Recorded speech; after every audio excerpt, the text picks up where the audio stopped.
Every evening, as the orange-pink hues of twilight painted the sky, I would hear a soft, rhythmic rustling coming from my closet. At first I dismissed it as the usual creaks and groans of an old house settling for the night. But one evening, curiosity got the better of me and I decided to investigate. Opening the closet door, I was met with the usual assortment of clothes, shoes, and forgotten relics of past seasons.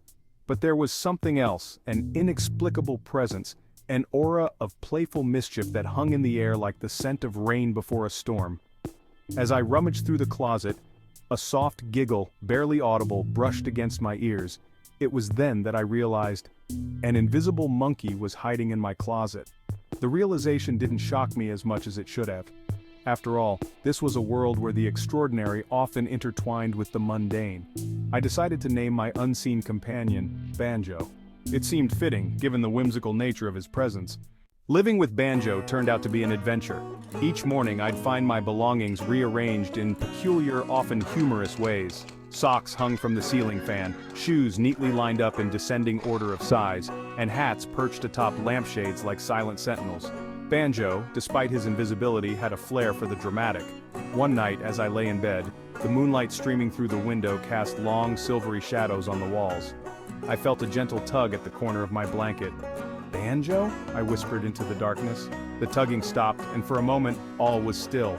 Then in a burst of laughter, my blanket was yanked off entirely, leaving me exposed to the cool night air.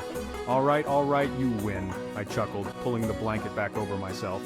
The giggling subsided, and I felt a warm, invisible weight settle at the foot of my bed. It was strangely comforting, knowing Banjo was there, his unseen eyes watching over me. Days turned into weeks, and Banjo's antics grew more elaborate. He would arrange my books into towering sculptures, each telling a silent story of their own. One morning, I awoke to find my room transformed into a jungle. Potted plants, which had previously sat quietly on windowsills, were now strategically placed around the room. Vines of yarn draped from the bedposts, and paper cutouts of exotic birds fluttered from the ceiling. It was as if Banjo had decided to make me a part of his invisible world. Curiosity about Banjo's origins gnawed at me. How had he come to be in my closet? Was he a figment of my imagination or something more? One evening, as the sun dipped below the horizon casting long shadows across the room, I decided to ask. "Banjo," I began hesitantly, "where did you come from?" There was a moment of silence, followed by the soft rustle of fabric. Then a series of gentle taps on the wall, almost like a code. I watched in fascination as the taps formed patterns, telling a story without words. It spoke of a magical forest, hidden from the eyes of the ordinary, where invisible creatures like Banjo lived freely. Somehow, through a twist of fate, or perhaps a touch of magic, Banjo had found his way into my closet. Understanding this, I felt a deeper bond with my unseen friend. We were both inhabitants of a world where the impossible was possible, where the ordinary could transform into the extraordinary at a moment's notice. One day, I decided to return the favor and surprise Banjo. With great care, I set up a miniature carnival in my room. I strung up fairy lights, set out tiny rides made of household items, and even played cheerful carnival music. I called it Banjo's Bonanza. When the setup was complete, I sat back and waited.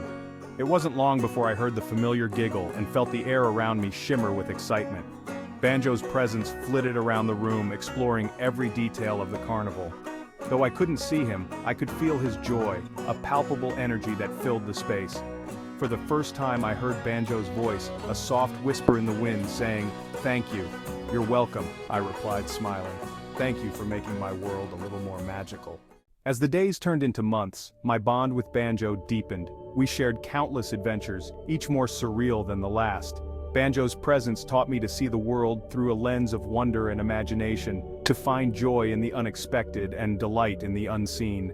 And so life with the invisible monkey hiding in my closet became my new normal. In a world where the lines between reality and fantasy blurred, Banjo was my constant companion, my invisible friend. Together, we danced through the days, embracing the magic that existed just beyond the veil of the ordinary.